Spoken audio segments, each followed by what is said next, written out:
Everybody has a book inside of them. What is yours? Have you ever thought about writing it out? What is stopping you from writing your book? Would you like to find out how to get out of that zone that you are at the moment? This is what we're going to be talking about today. I'm going to tell you all the steps that I have finally taken to start writing my first book. And with this, I don't want just to talk about myself. I want to give you my tips to see if they will help you to write your book. So if you're ready, this video is for you.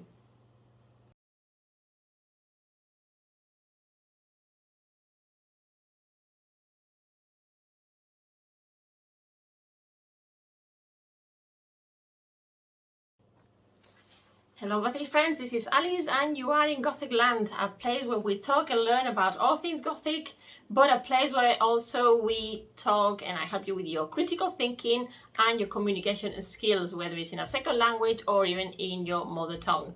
And today I'm going to take you through a few steps, 6 steps, to help you with your writing. But I don't mean to give you tips while you're writing or how to publish your book. No, that will come a lot later.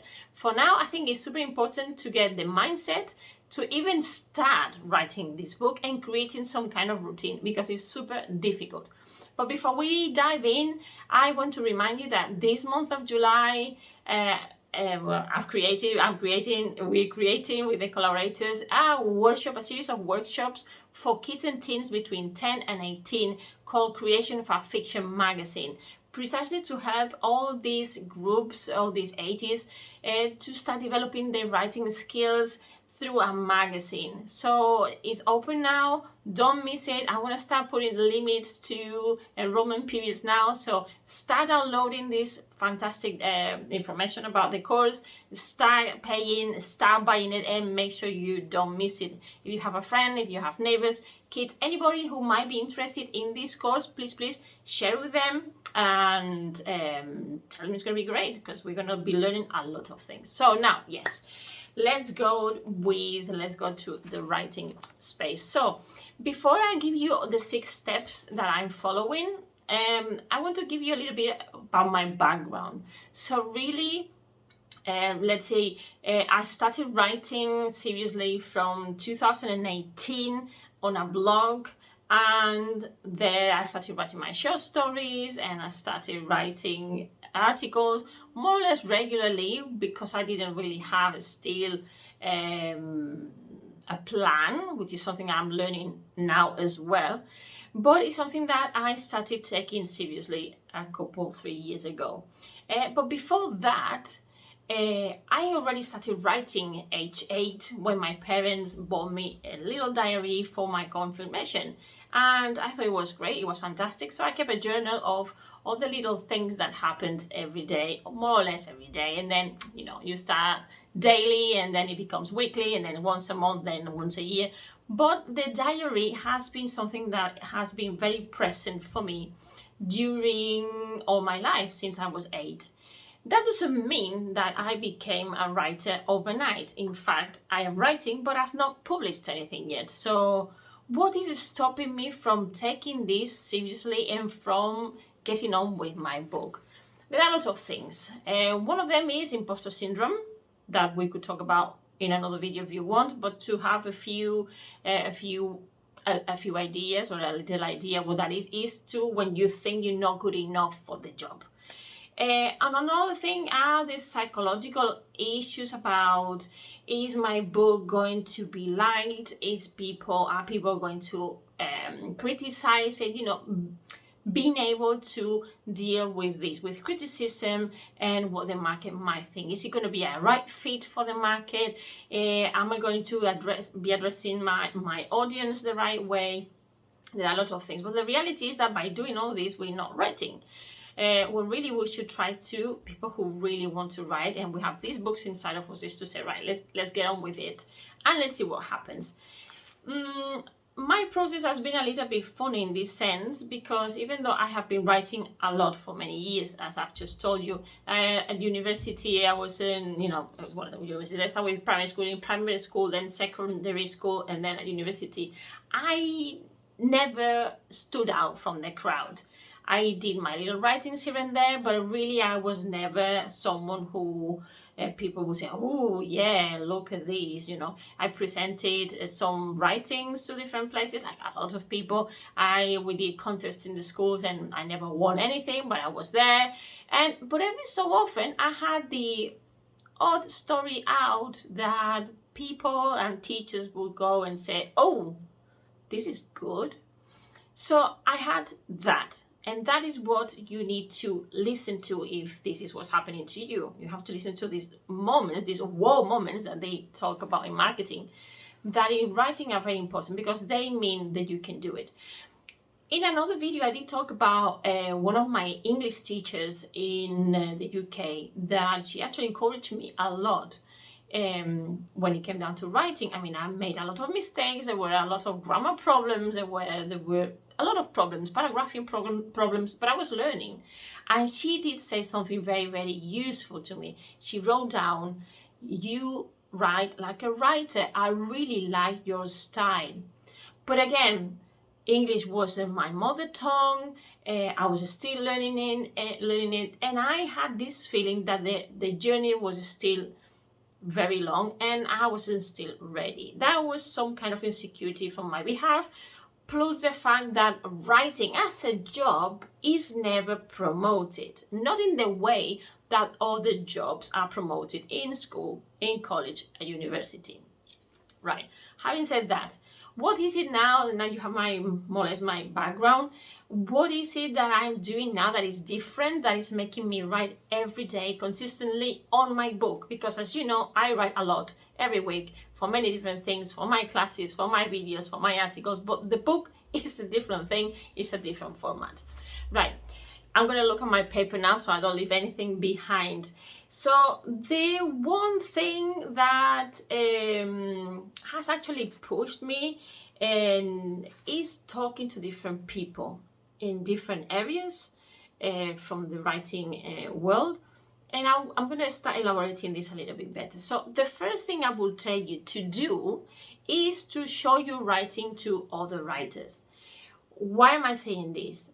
If you start like I did on Twitter, showing my work, see reactions and testing, and you start getting people commenting on your entries, that is very useful. Normally, when you start hanging out on Twitter, like I did, I was already hanging out with other writers, with Gothic academics, with Gothic lovers, Gothic horror, and other things. I also like neuroscience. I also like teaching, as you know, because I teach English as a second language most of my time, but not the only thing I do. I do more mentoring than teaching nowadays.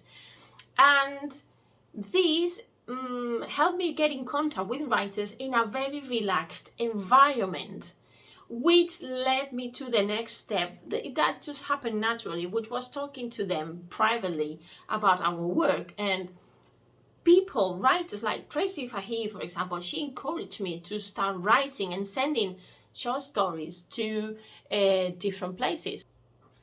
And not only that, she also gave me feedback. She talked to me about my writing, how she felt when she read this.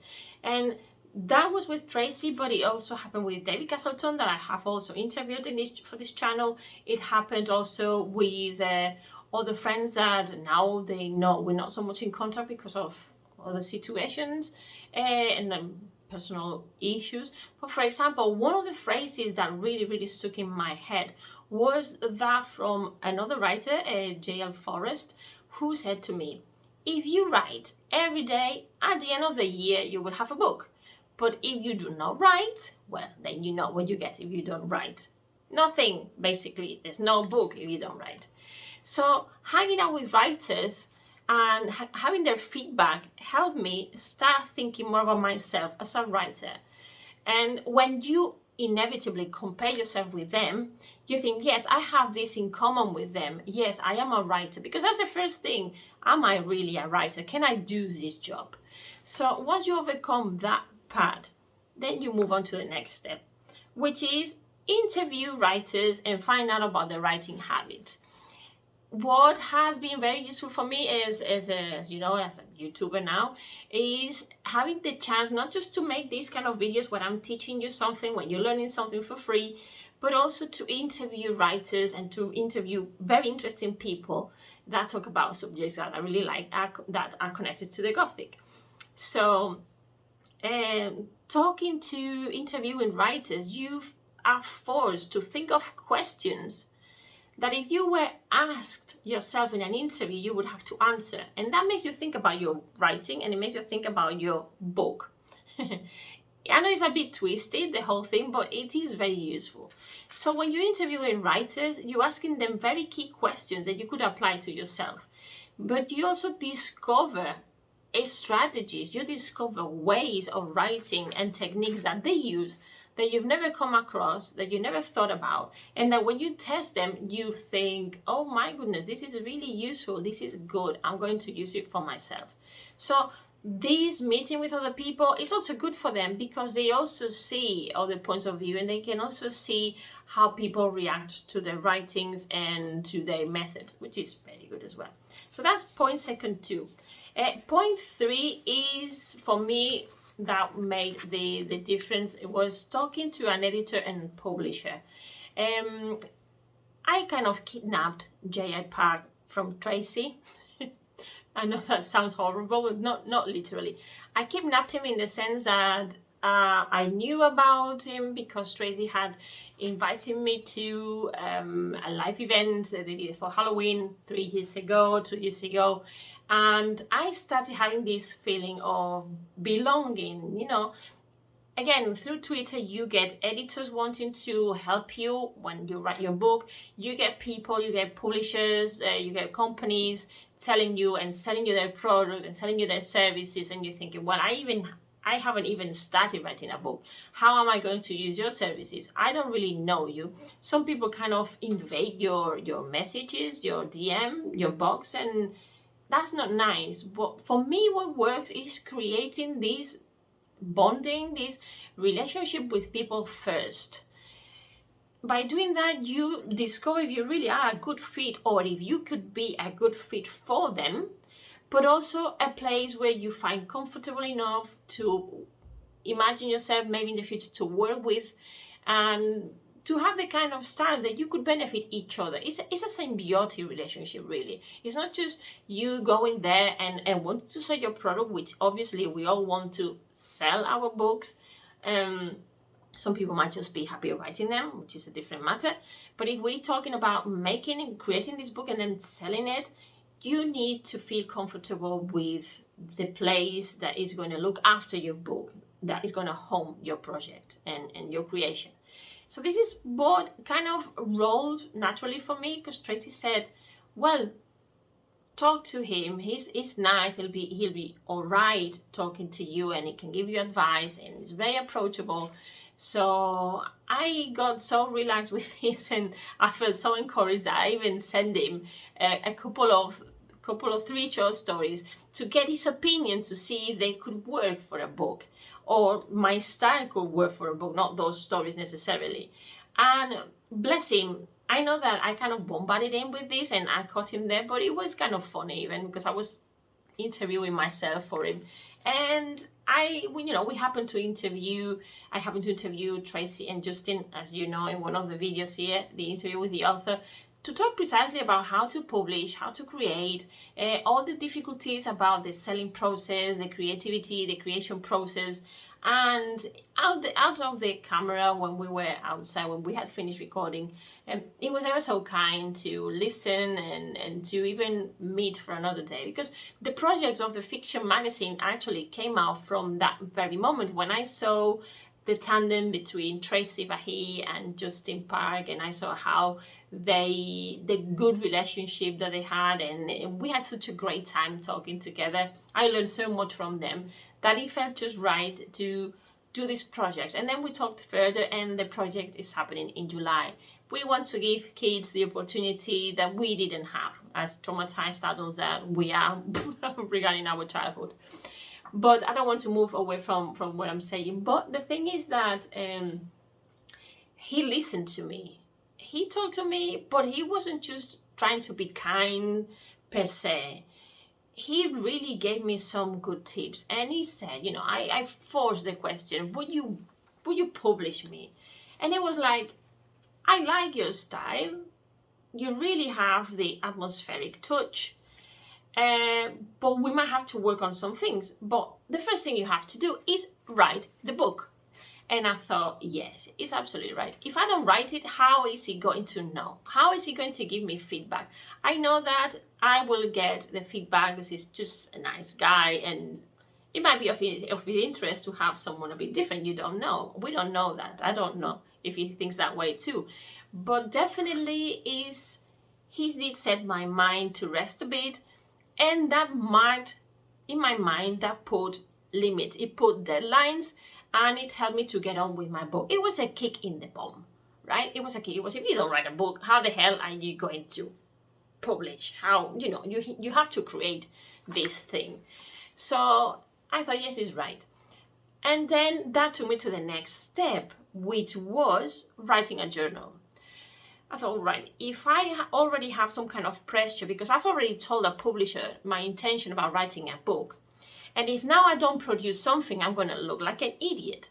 So I need to do something to keep me writing gradually, regularly, every day on this book.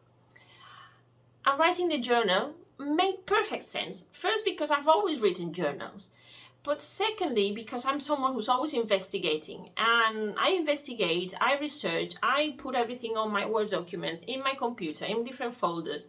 But that's not physically useful, it's not as handy as having a journal where you write your thoughts. And I'm going to show you the journal because I've got it on the table. One second. So here it is. This is the journal, which I need to decorate, right? This is a journal, just a normal notebook. Nothing special about it. There are the first pages, I was going to dedicate this to something else. And then on the 20th of April, after talking to J.R. Park, I decided to start with the book, Alice in Gothic Land. There you go. And here we have some notes. And I have, every day, I write down the date, 21st, 23rd. Some days I don't write anything. But for every day, I have here different notes on different things that happen to me that might be relevant to what I want to write. I highlight important ideas. I put my little post-it notes. I even have little drawings. Oh, I'm just giving you away what my book is going to be about. And, you know, I have conversations with friends. I have dreams. I have strange, there you go. I have strange moments, things that happen, things that are talking to me. Research, I have research as well. I found this for my research as well, so I staple it. So there you go, research. And this is fantastic because this is pushing me, it's forcing me to meet some kind of deadline.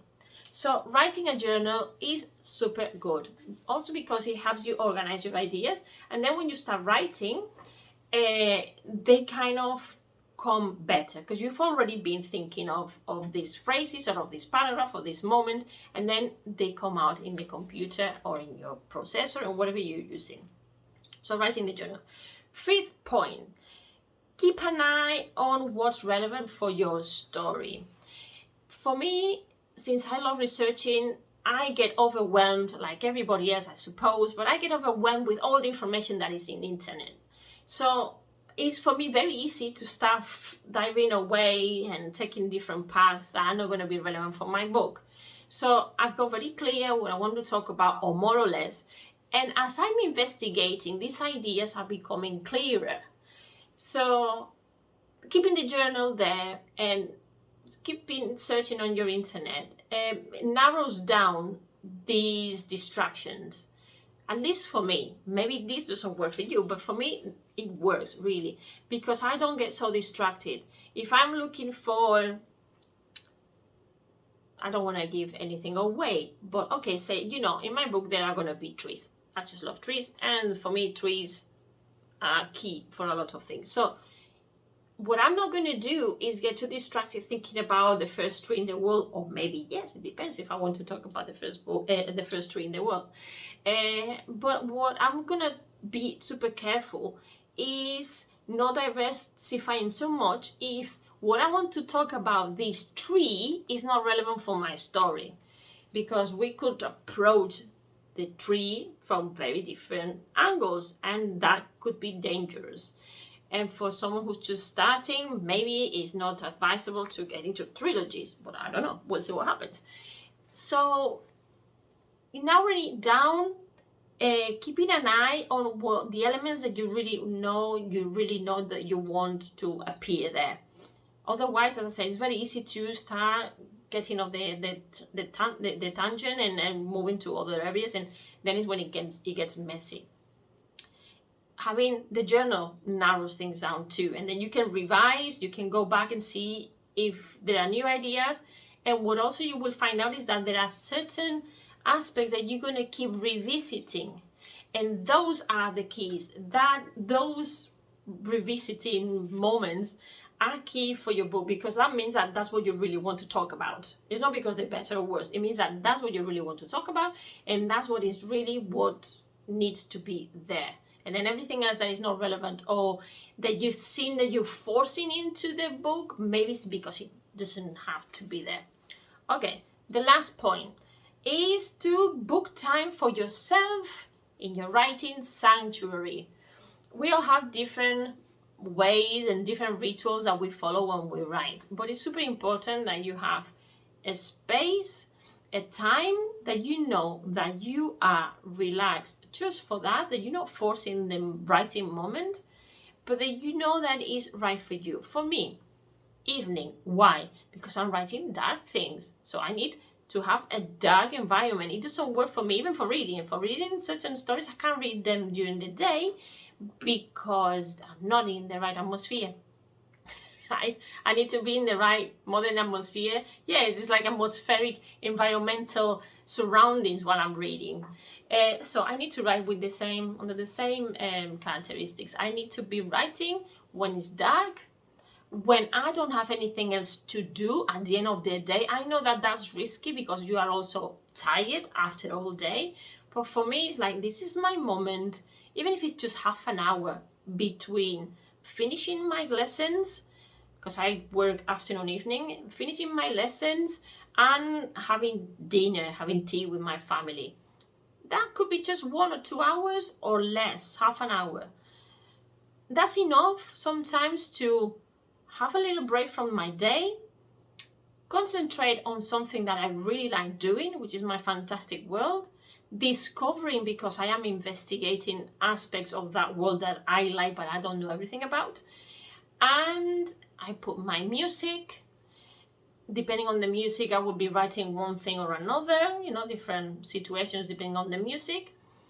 And I have this ritual with my dim light, and I make sure that my young son doesn't come in the room, because he loves when mom is writing to suggest songs for me, which is really cute. But sometimes he's like, come on, you just interrupted the train of thought again. But it's nighttime, and true, they miss me as well, so it's understandable. So finding the time is not easy, but if you want a job done, you need to squeeze it. You need to find the time. You need to take it from somewhere else that is not so profitable, and do it. And that is how I am getting on with my book, with these 6 steps. If I think of any others, I will let you know. But basically, these are the steps that are helping me out a lot. So I hope that you try now some techniques. Think about everything that I've told you. From being in groups with other people, it's super important to interact. Not just with your family and friends, because they are going to say, yeah, this is nice. They don't want to hurt your feelings. But someone that is outside of your circle and someone that understands the writing job is going to give you constructive criticism, and it's going to push you without making you feel bad. If something doesn't work, it doesn't work. And that's what an editor does at the end of the day. When you work, if you decide to go traditionally printed, then you're going to have someone that might be playing with your text and deleting and moving things around. And you have to be ready for that. So why not start from the beginning doing it, and then you get used to it. So this is what is really helping me out. If you want to know more about my writing journey, and now you're intrigued about what this book is about and it's going to be about, and why has it got Gothic elements, and then there are trees, what is the connection, a lot of connection. If you want to know more, then contact me and I will be really happy to tell you more about my book, or maybe I could make some more videos. So we'll see how that goes. So, well, remember, in order to get your kids, if you have them, or your cousins or people that you know, to give them this opportunity that we didn't really have, to start writing, to have really good guides, July is the month for you, is the month for them. Between ages 10 and 18, we have this fantastic series of workshops called Creation of a Fiction Magazine, where kids can actually explore the different fiction genres like Gothic, science fiction, horror, others. And it's going to be fantastic because we're going to help them to write articles, to do research, to interview people, to think of their own ideas. And this is something that is unique, and they're gonna learn. So don't leave it any longer. July is around the corner. We just started June, but July is around the corner. I'm gonna start putting limits to people enrolling in the courses, so make sure that you download it. You only have to go to gothicalice.com, my website, and there you will see summer workshop. Click there, download my video, download the information, is free. And from there, have a look at the price, have a look at the people, have a look at everything, and have a look at everything I have to say. And yes, and start making your decision and start booking now, because as I said, I'm going to start putting limits to people enrolling. So thank you very much. I hope this has been useful, that it has helped you. I would love to know what you think. If this is the first time for you writing like it's mine, writing a book, then please let me know and we can share the journey together. In fact, I'm having a little group with 2 more friends, and we are encouraging each other. So that is very, very useful. We correct, we give ideas, we are constructive, always constructive and respectful, but it's fantastic. We give each other ideas. So please let me know your comments. Let me know, where are you in the writing journey? Are you right at the beginning like I am? Have you already written half of it but you're having to start again? Let me know, and we can talk and we can make more videos like this. So thank you very much. Take care, my Gothic friends, and see you on the next video. Bye bye.